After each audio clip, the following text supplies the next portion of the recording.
بسم اللہ الرحمن الرحیم۔ شروع اللہ تعالیٰ کے نام سے جو بڑا مہربان نہایت رحم والا ہے۔ الفاتحہ۔ اس کا نام الفاتحہ اس کے مضمون کی مناسبت سے ہے۔ فاتحہ اس چیز کو کہتے ہیں جس سے کسی مضمون یا کتاب یا کسی شے کا افتتاح ہو۔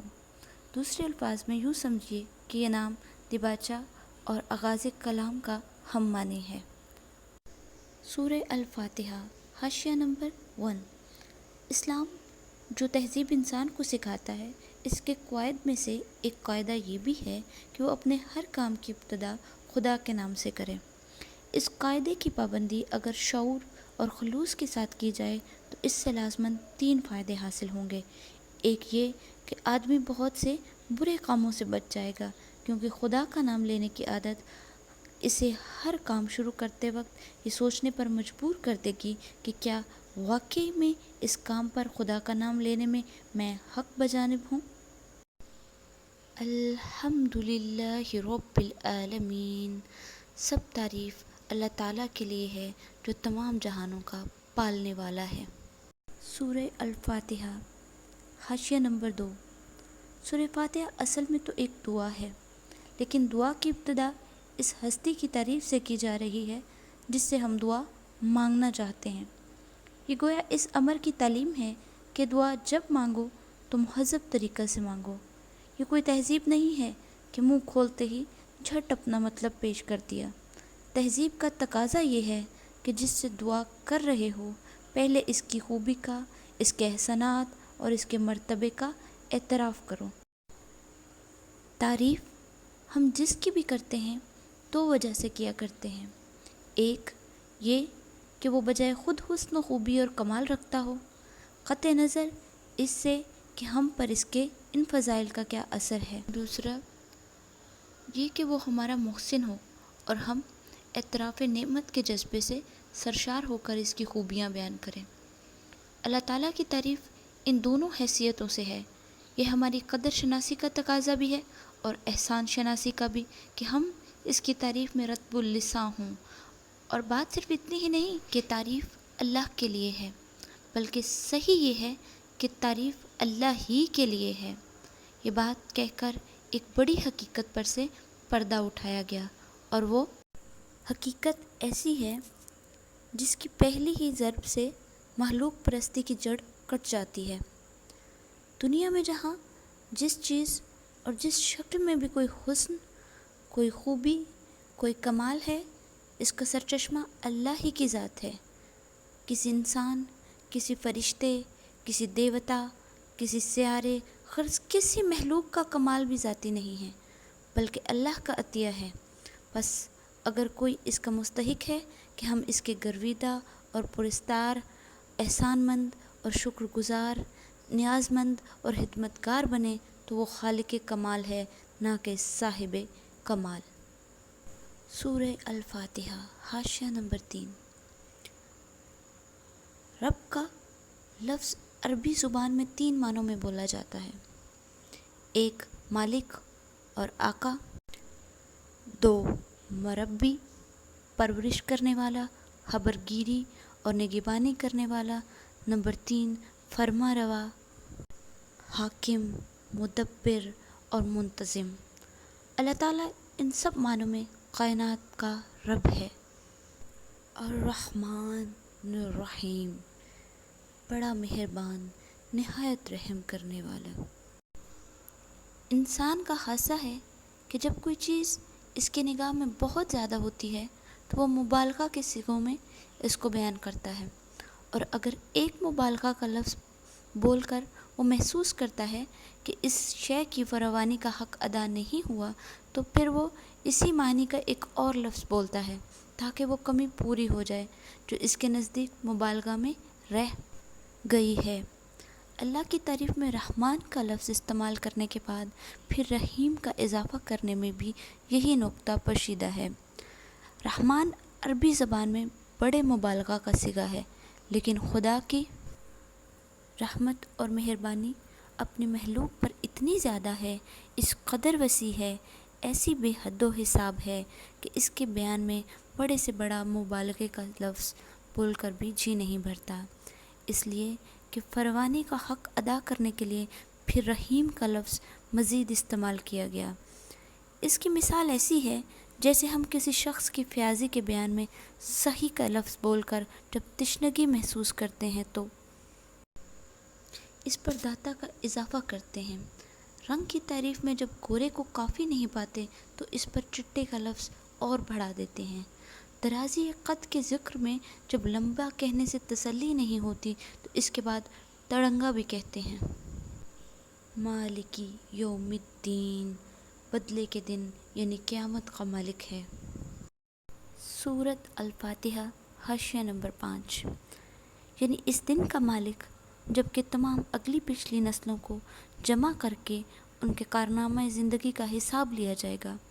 ہر انسان کو اس کے عمل کا پورا صلہ یا بدلہ مل جائے گا۔ اللہ کی تعریف میں رحمان اور رحیم کہنے کے بعد مالک روز جزا کہنے سے یہ بات نکلتی ہے کہ وہ نرا مہربان ہی نہیں ہے بلکہ منصف بھی ہے، اور منصف بھی ایسا با اختیار منصف کہ آخری فیصلے کے روز وہی پورے اقتدار کا مالک ہوگا۔ نہ اس کی سزا میں کوئی مزاحم ہو سکے گا اور نہ جزا میں مانع، لہٰذا ہم اس کی ربوبیت اور رحمت کی بنا پر اس سے محبت ہی نہیں کرتے بلکہ اس کے انصاف کی بنا پر اس سے ڈرتے بھی ہیں، اور یہ احساس بھی رکھتے ہیں کہ ہمارے انجام کی بھلائی اور برائی بکلیہ اسی کے اختیار میں ہے۔ ایاک نعبد و ایاک نستعین، ہم صرف تیری ہی عبادت کرتے ہیں اور صرف تجھ ہی سے مدد چاہتے ہیں۔ سورۃ الفاتحہ حاشیہ نمبر 6، عبادت کا لفظ بھی عربی زبان میں 3 معنوں میں استعمال ہوتا ہے۔ نمبر 1 پوجا اور پرستش، نمبر 2 اطاعت اور فرمانبرداری، نمبر 3 بندگی اور غلامی۔ اس مقام پر تینوں معنی بیک وقت مراد ہیں، یعنی ہم تیرے پرستار بھی ہیں، مطیع فرمان بھی اور بندہ غلام بھی۔ اور بات صرف اتنی ہی نہیں ہے کہ ہم تیرے ساتھ یہ تعلق رکھتے ہیں، بلکہ واقعی حقیقت یہ ہے کہ ہمارا یہ تعلق صرف تیرے ہی ساتھ ہے۔ ان تینوں معنوں میں سے کسی معنی میں بھی کوئی دوسرا ہمارا معبود نہیں ہے۔ سورۃ الفاتحہ حاشیہ نمبر 7، یعنی تیرے ساتھ ہمارا تعلق محض عبادت کا ہی نہیں ہے بلکہ استعانت کا تعلق بھی ہم تیرے ہی ساتھ رکھتے ہیں۔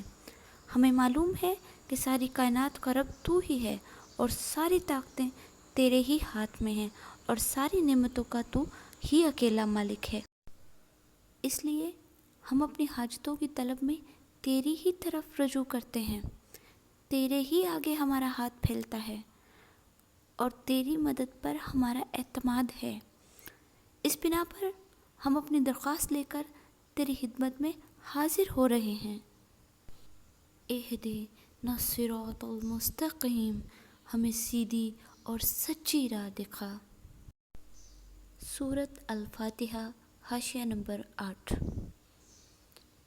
یعنی زندگی کے ہر شعبہ میں خیال اور عمل اور برتاؤ کا وہ طریقہ ہمیں بتا جو بالکل صحیح ہو، جس میں غلط بینی اور غلط کاری اور بد انجامی کا خطرہ نہ ہو، جس پر چل کر ہم سچی فلاح و سعادت حاصل کر سکیں۔ یہ ہے وہ درخواست جو قرآن کا مطالعہ شروع کرتے ہوئے بندہ اپنے خدا کے حضور پیش کرتا ہے۔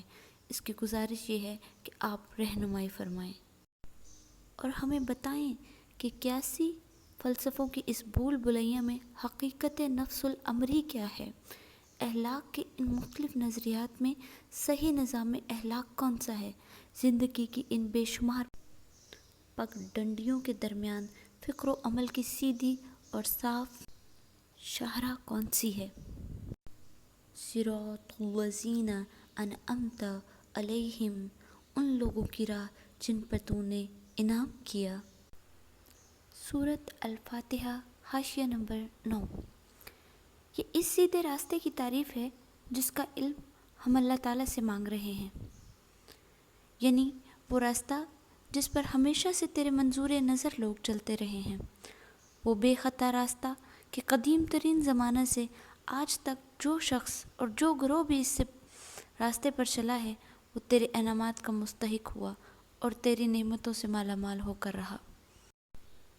غیر المغضوب علیہم ولا الضالین، ان کی نہیں جن پر غضب کیا گیا اور نہ گمراہوں کی۔ سورۃ الفاتحہ حاشیہ نمبر 10۔ یعنی انعام پانے والوں سے مراد وہ لوگ نہیں ہیں جو بظاہر عارضی طور پر دنیاوی نعمتوں سے سرفراز تو ہوتے ہیں مگر دراصل وہ تیرے غضب کے مستحق ہوا کرتے ہیں اور اپنی فلاح اور سعادت کی راہ گم کیے ہوئے ہوتے ہیں۔ اس سلبی تشریح سے یہ بات کھل جاتی ہے کہ انعام سے مراد حقیقی اور پائیدار انعامات ہیں جو راست روی اور خدا کی خوشنودی کے نتیجے میں ملا کرتے ہیں، نہ کہ وہ عارضی اور نمائشی انعامات جو پہلے بھی فرعونوں اور نمرودوں اور قارونوں کو ملتے رہے ہیں اور آج بھی ہماری آنکھوں کے سامنے بڑے بڑے ظالموں اور بدکاروں اور گمراہوں کو ملے ہوئے ہیں۔ صدق اللہ العظیم۔